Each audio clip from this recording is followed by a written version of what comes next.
Halo pemirsa, kembali lagi bersama saya Katarina Amelia di Breaking News TV One Newscom. Pemirsa, Presiden Turki Recep Tayyip Erdogan menilai KTT Islam Arab di Doha menjadi bukti dukungan penuh dunia Islam terhadap Qatar menyusul serangan Israel yang menargetkan para pemimpin Hamas di ibu kota negara Teluk tersebut pekan lalu. Informasi lainnya, pemirsa, Perserikatan Bangsa-Bangsa atau PBB untuk pertama kalinya menyatakan agresi Israel di jalur Gaza sejak Oktober 2023 sebagai kejahatan perang genosida. Organisasi negara-negara Arab dan Muslim, Dewan Kerjasama Teluk GCC, berjanji mengaktifkan mekanisme pertahanan bersama usai membombardir Israel ke Qatar pekan lalu.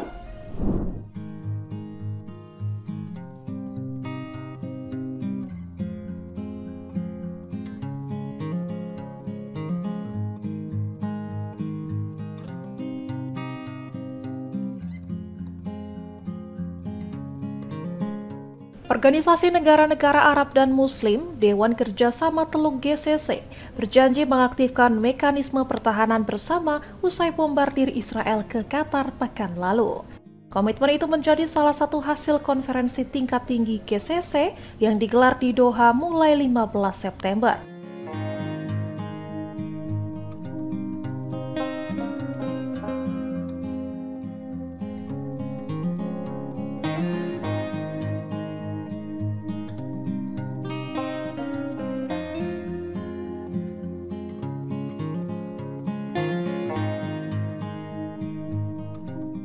GCC menyebut sudah ada konsultasi militer untuk membangun kemampuan pencegahan kawasan Teluk. Usulan pembentukan aliansi pertahanan regional ala NATO datang dari Mesir dan melibatkan 22 negara Liga Arab dengan sistem komando bergilir. Nantinya pasukan gabungan itu akan mencakup unit darat, laut, udara, hingga pasukan komando dengan seorang sipil sebagai sekretaris jenderal.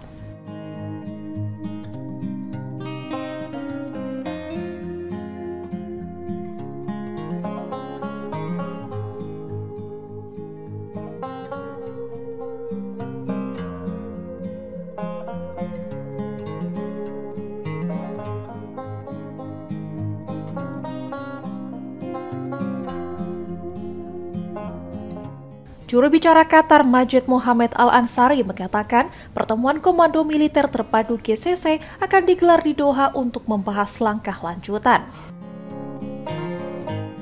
Negara anggota GCC seperti Bahrain, Kuwait, Oman, Qatar, Arab Saudi, dan Uni Emirat Arab telah lebih dulu memiliki fakta pertahanan yang menyatakan serangan ke satu negara dianggap serangan terhadap semua.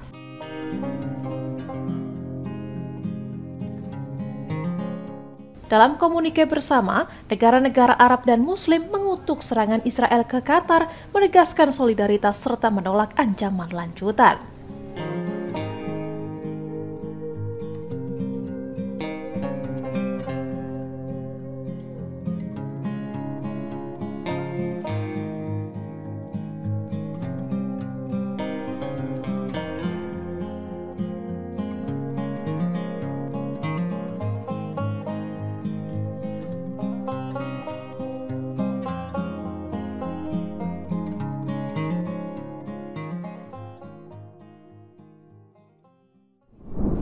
Perserikatan Bangsa-Bangsa atau PBB untuk pertama kalinya menyatakan agresi Israel di jalur Gaza sejak Oktober 2023 sebagai kejahatan perang genosida.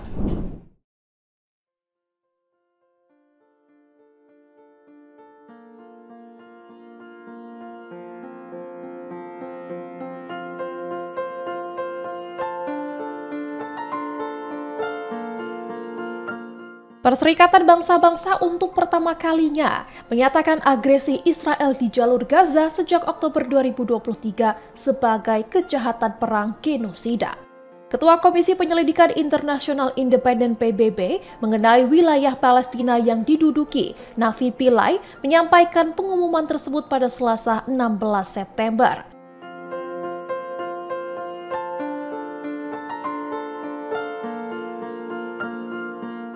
Komisi itu mengidentifikasikan Presiden Israel Isaac Herzog, Perdana Menteri Benjamin Netanyahu dan mantan Menteri Pertahanan Yoav Gallant sebagai pihak yang bertanggung jawab berdasarkan pernyataan serta perintah yang mereka keluarkan.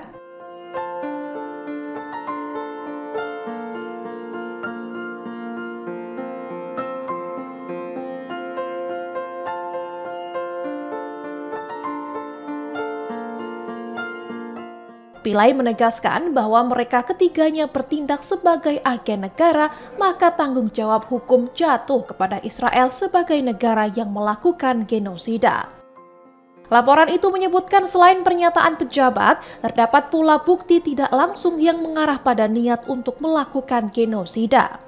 Kementerian Luar Negeri Israel menolak keras laporan tersebut dan menyebutnya menyimpang serta keliru, bahkan menyerukan agar komisi penyelidikan segera dibubarkan.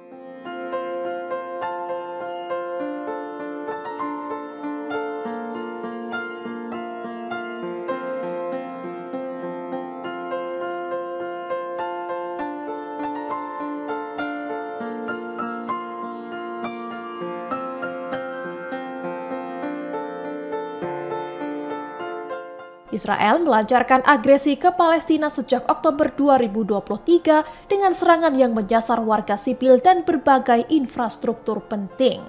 Selain serangan, Israel juga membatasi bahkan memblokir bantuan kemanusiaan ke Gaza sehingga memicu krisis pangan akut. Imbas dari agresi itu, lebih dari 64.000 warga Palestina dilaporkan tewas dan jutaan lainnya terpaksa mengungsi.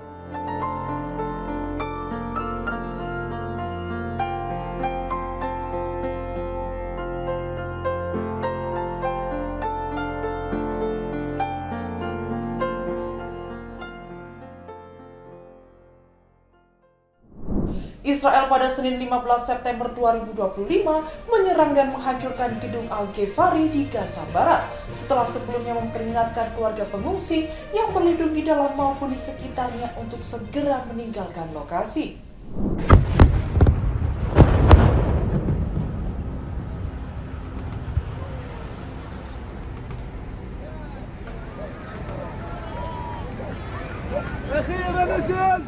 Israel pada Senin 15 September menyerang dan menghancurkan gedung Al-Ghefari di Gaza Barat setelah sebelumnya memperingatkan keluarga pengungsi yang berlindung di dalam maupun di sekitarnya untuk segera meninggalkan lokasi. Militer Israel menyebut gedung tersebut digunakan untuk menyembunyikan infrastruktur teroris. Tidak ada laporan korban jiwa langsung dari serangan ke gedung itu. Di hari yang sama, Israel juga menggempur sejumlah bangunan lain di kota Gaza hingga menewaskan sedikitnya 16 warga Palestina, menurut otoritas kesehatan setempat. Pada saat yang bersamaan, Menteri Luar Negeri Amerika Serikat Marco Rubio bertemu dengan Perdana Menteri Israel Benjamin Netanyahu di Yerusalem untuk membahas situasi perang. Kunjungan Rubio bertepatan dengan pertemuan darurat di Qatar yang dihadiri negara-negara Arab dan Islam, termasuk beberapa sekutu dekat Amerika Serikat sebagai respons atas serangan Israel pekan lalu terhadap pemimpin Hamas yang bermukim di negara Teluk itu. Israel menegaskan operasi di kota Gaza adalah bagian dari strategi untuk mengalahkan Hamas secara permanen, seraya memperingatkan warga sipil agar berpindah ke selatan menuju zona kemanusiaan yang telah ditentukan. Namun, PBB bersama banyak negara menilai langkah tersebut tidak berbeda dengan pengungsian massal yang dipaksakan. Kondisi di zona kemanusiaan pun dilaporkan sangat buruk karena persediaan makanan dan kebutuhan dasar sangat terbatas.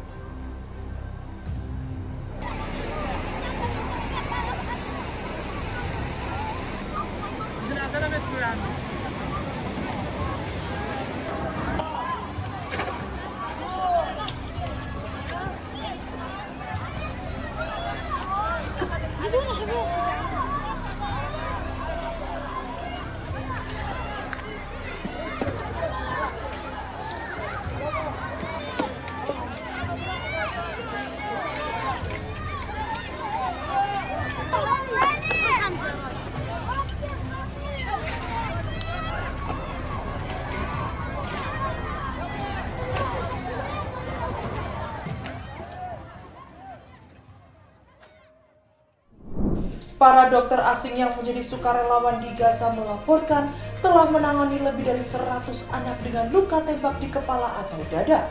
Kesaksian mereka menyebut kasus itu bukanlah insiden terisolasi, melainkan pola yang berulang di berbagai rumah sakit.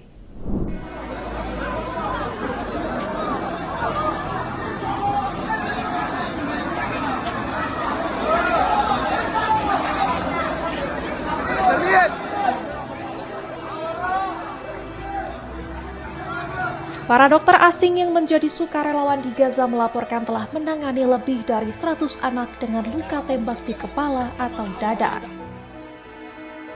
Kesaksian mereka menyebut kasus tersebut bukanlah insiden terisolasi, melainkan pola yang berulang di berbagai rumah sakit. Dari catatan yang dikumpulkan, tercatat 114 anak dengan luka tembak serupa, sebagian besar di bawah usia 15 tahun. Sejumlah anak meninggal akibat luka parah, sementara sebagian lainnya selamat namun mengalami cacat permanen. Temuan para dokter diperkuat oleh ahli forensik yang menilai luka tersebut konsisten dengan tembakan langsung penembak jitu atau drone, bukan akibat pecahan ledakan. Investigasi media internasional sebelumnya juga mendokumentasikan lebih dari 160 kasus serupa, mayoritas mengenai kepala dan dada anak-anak. Sebagian besar korban berusia di bawah 12 tahun dan insiden terjadi sejak awal konflik pada Oktober 2023 hingga pertengahan 2024. Militer Israel membantah tuduhan penargetan anak-anak, tetapi laporan lembaga HAM menilai pola serangan mengindikasikan pelanggaran serius. Data Kementerian Kesehatan Gaza menyebut hampir 20.000 anak telah tewas sejak perang dimulai, dengan puluhan anak dilaporkan meninggal setiap hari. Ya Jamil!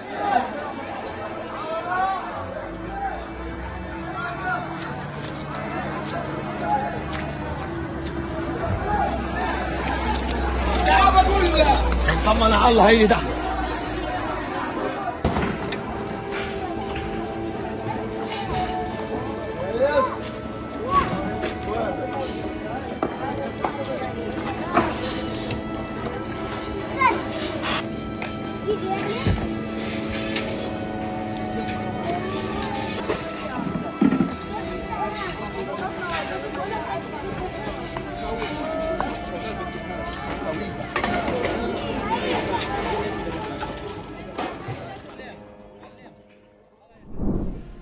Perdana Menteri Israel Benjamin Netanyahu untuk pertama kalinya mengakui negaranya tengah menghadapi isolasi internasional yang kian berat.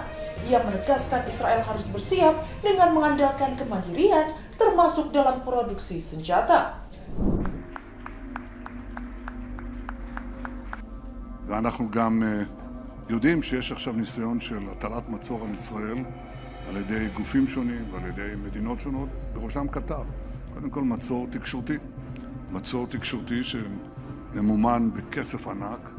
Perdana Menteri Israel Benjamin Netanyahu untuk pertama kalinya mengakui negaranya tengah menghadapi isolasi internasional yang kian berat.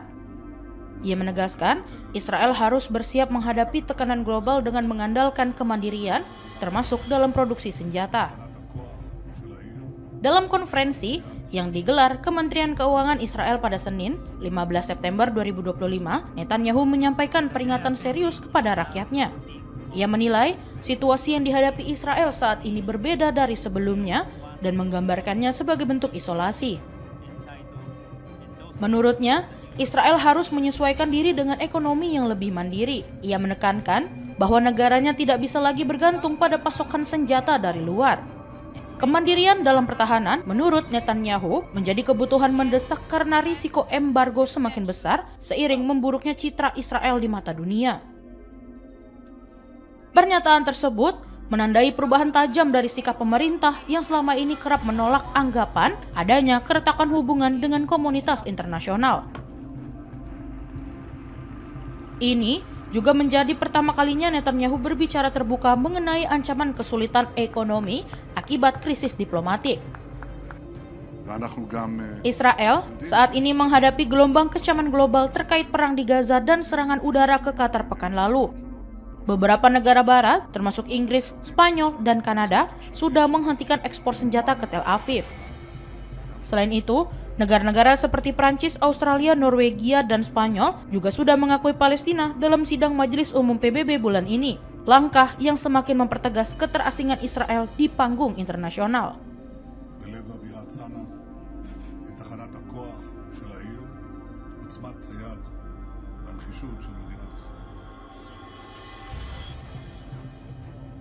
The General Assembly is now voting on draft resolution 8/80/2025 L1/Revision 1 entitled Endorsement of the New York Declaration on the Peaceful Settlement of the Question of Palestine and the Implementation of the Two-State. Presiden Turki Recep Tayyip Erdogan menilai KTT Islam Arab di Doha menjadi bukti dukungan penuh dunia Islam terhadap Qatar, menyusul serangan Israel yang menargetkan para pemimpin Hamas di ibu kota negara Teluk tersebut pekan lalu.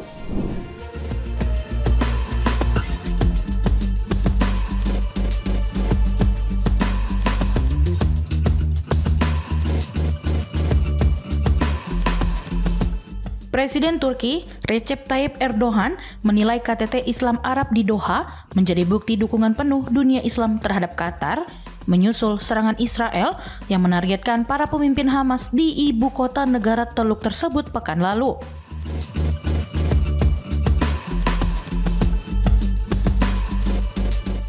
Dalam pidatonya, pada Senin 15 September 2025, Erdogan menyatakan serangan Israel ke Doha telah meningkatkan level kejahatan Tel Aviv ke tahap baru.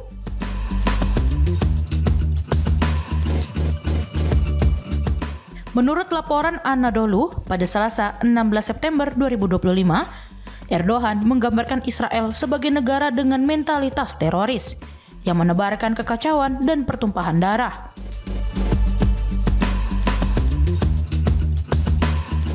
Menurut Erdogan, Perdana Menteri Israel Benjamin Netanyahu tidak lagi bisa menyangkal bahwa kebijakannya bertujuan melanjutkan pembantaian dan praktik genosida di Palestina, sekaligus menciptakan ketidakstabilan di kawasan. Ia menekankan perlunya mengintensifkan upaya diplomatik untuk memperkuat tekanan dan sanksi terhadap Israel.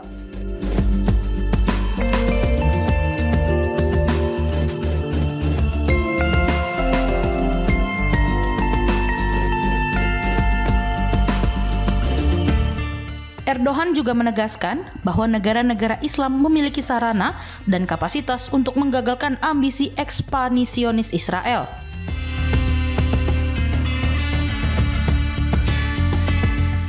Turki, kata dia, akan tetap konsisten memperjuangkan berdirinya negara Palestina berdasarkan perbatasan 1967 dengan Yerusalem Timur sebagai ibu kota. Ia menambahkan, Ankara akan terus mendukung Qatar, termasuk dengan berbagi kemampuan industri pertahanan kepada negara-negara sahabat.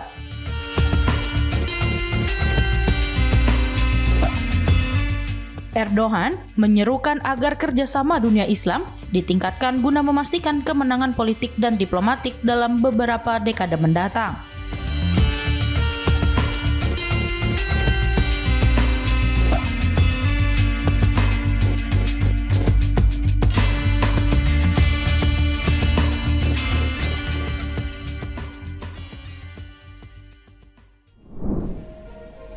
Presiden Amerika Serikat Donald Trump menghadapi dilema besar setelah serangan udara Israel ke Doha, Qatar yang menargetkan pimpinan Hamas.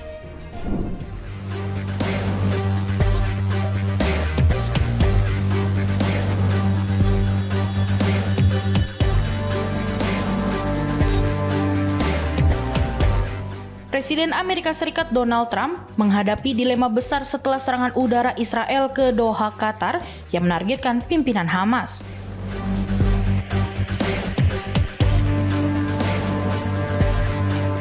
Serangan itu menempatkan Washington pada posisi sulit antara dua sekutu utamanya di Timur Tengah.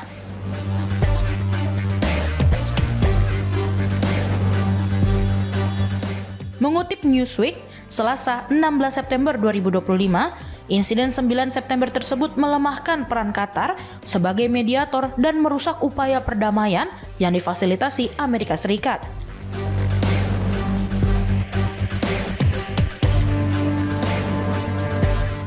Serangan juga menimbulkan risiko bagi investasi ratusan miliar dolar antara Amerika Serikat dan Qatar, termasuk kontrak Boeing serta rencana investasi besar Qatar Investment Authority.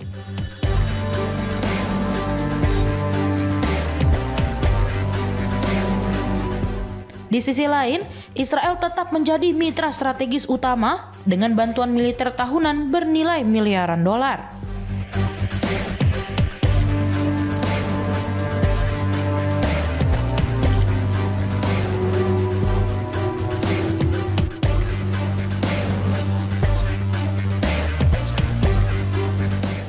Kondisi ini membuat Trump kesulitan menjaga keseimbangan antara hubungan ekonomi dengan Qatar dan komitmen keamanan terhadap Israel.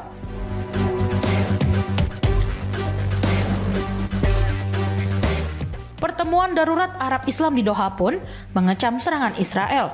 Sementara Qatar memperingatkan kemungkinan meninjau ulang investasinya di Amerika Serikat.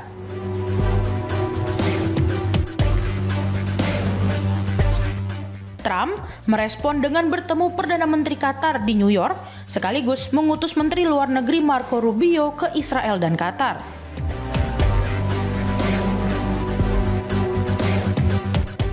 Krisis ini memperlihatkan rapuhnya aliansi Amerika di kawasan, sekaligus menguji strategi Trump dalam menyeimbangkan kepentingan dua sekutu yang kini berseberangan.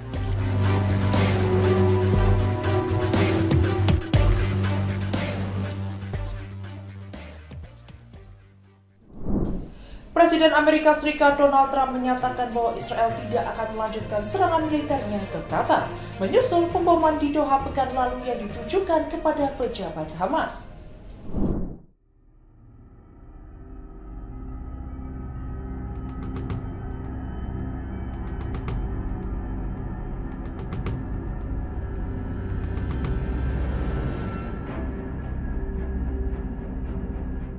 Presiden Amerika Serikat Donald Trump menyatakan bahwa Israel tidak akan melanjutkan serangan ke Qatar, menyusul pemboman yang terjadi di ibu kota Doha pekan lalu. Serangan tersebut dilaporkan sebagai bagian dari operasi militer yang ditujukan untuk menargetkan pejabat Hamas. Pernyataan itu disampaikan Trump pada Senin 15 September saat menjawab pertanyaan wartawan di ruang oval Gedung Putih. Ia menyebut bahwa Perdana Menteri Israel Benjamin Netanyahu tidak akan lagi mengarahkan serangan ke Qatar. Menurutnya, meskipun Israel mungkin tetap mengejar anggota Hamas, upaya itu tidak akan melibatkan serangan langsung ke wilayah Qatar. Trump juga menegaskan bahwa Qatar merupakan sekutu penting bagi Amerika Serikat, meskipun ia menilai banyak pihak yang belum menyadari peran strategis negara Teluk tersebut. Ia menampik laporan media Axios yang menyebut bahwa Netanyahu sempat memberitahunya secara pribadi mengenai rencana serangan pada 9 September. Trump mengklaim bahwa dirinya mengetahui serangan itu melalui jalur militer Amerika Serikat. Namun, baru setelah rudal-rudal Israel telah diluncurkan, sehingga tidak ada lagi yang bisa dilakukan untuk mencegahnya.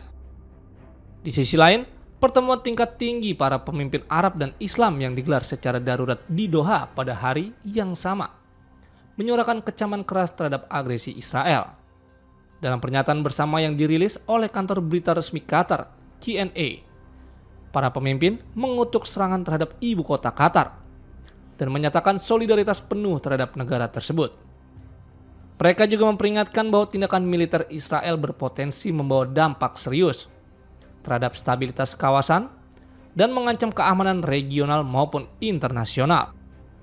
Pertemuan itu menyerukan perlawanan terhadap segala bentuk upaya Israel untuk memaksakan realitas baru di Timur Tengah yang dapat menghambat tercapainya perdamaian jangka panjang.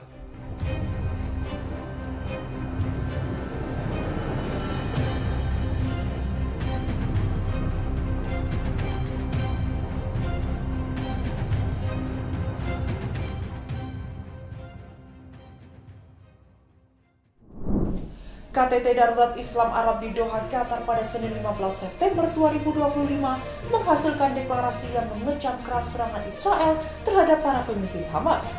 Serangan yang disebut pengejut itu terjadi ketika rombongan Hamas tengah membahas tawaran gencatan senjata di Gaza.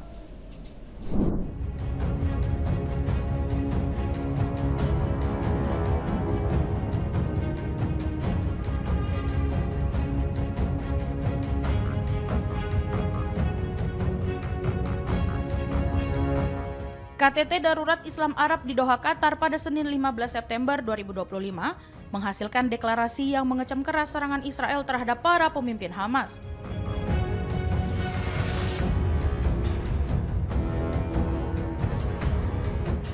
Meskipun forum tingkat tinggi antara negara-negara Organisasi Kerjasama Islam atau OKI dan Liga Arab itu tidak merumuskan langkah balasan langsung, Dewan Kerjasama Teluk atau GCC menyepakati pengaktifan mekanisme pertahanan kolektif.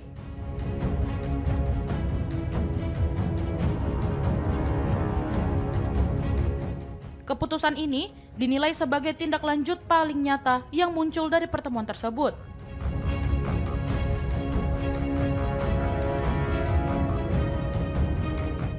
GCC yang beranggotakan Bahrain, Kuwait, Oman, Qatar, Arab Saudi, dan Uni Emirat Arab memiliki fakta pertahanan yang bisa dijalankan untuk melindungi keamanan kawasan.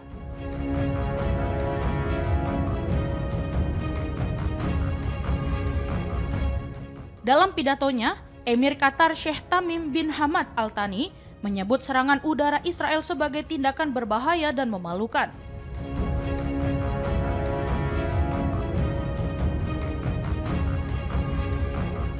Sheikh Tamim mengatakan bahwa ibu kota negaranya dijadikan sasaran dengan menargetkan keluarga pimpinan Hamas dan tim negosiasi mereka.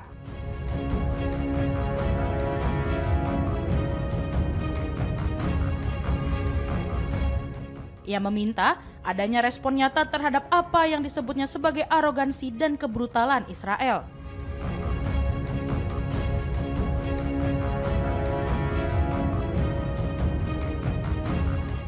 Ia juga menilai serangan itu membuktikan Israel tidak berniat mencapai perdamaian, melainkan berusaha menggagalkan perundingan yang bertujuan menghentikan perang di Gaza.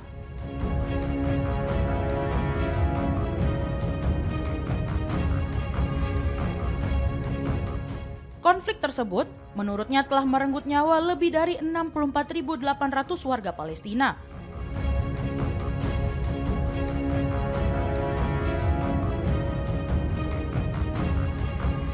Dalam pernyataannya, Sheikh Tamim menyinggung ambisi ekspansionis Israel.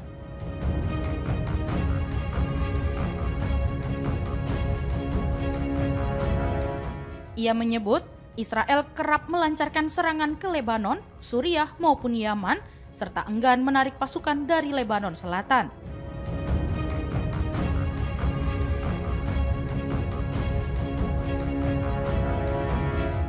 Ia menambahkan bahwa Perdana Menteri Israel Benjamin Netanyahu berhayal menjadikan dunia Arab sebagai bagian dari lingkup pengaruh Israel.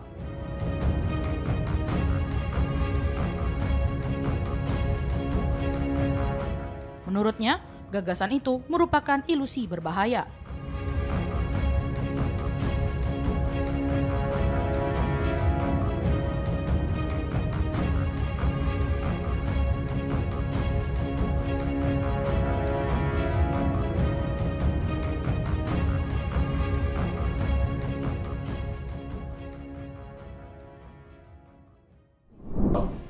Serangan udara Israel ke Doha pada 9 September kembali memunculkan spekulasi mengenai kemungkinan Qatar memiliki hulu ledak nuklir. Namun tidak ada bukti maupun fasilitas yang menunjukkan negara Teluk itu mengembangkan senjata tersebut.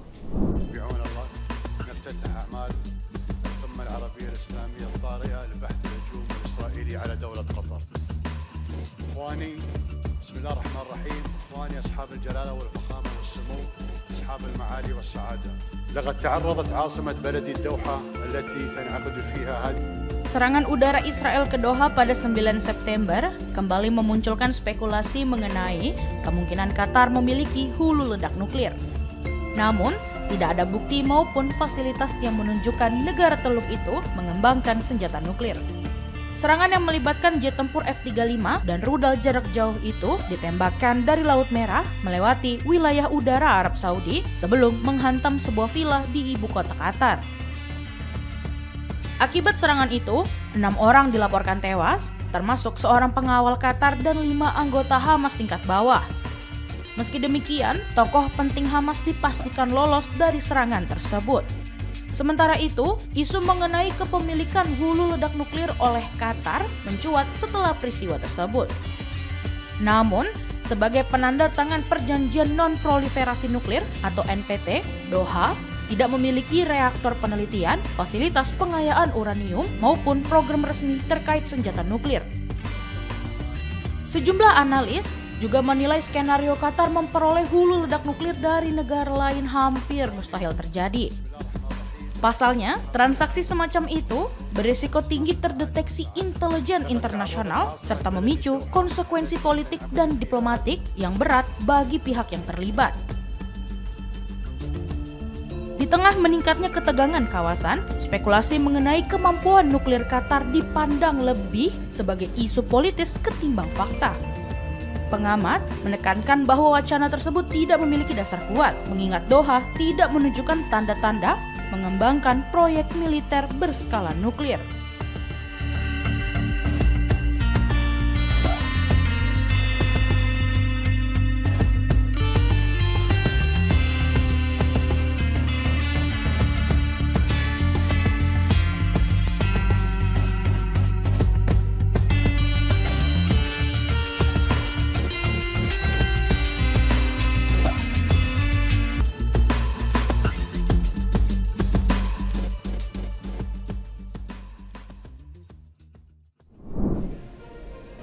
Demikian informasi yang dapat kami sampaikan pemirsa. Terima kasih telah bergabung bersama kami. Saya Katarina Amelia dan seluruh tim yang bertugas mengucapkan sampai jumpa di Breaking News TV One Newscom berikutnya.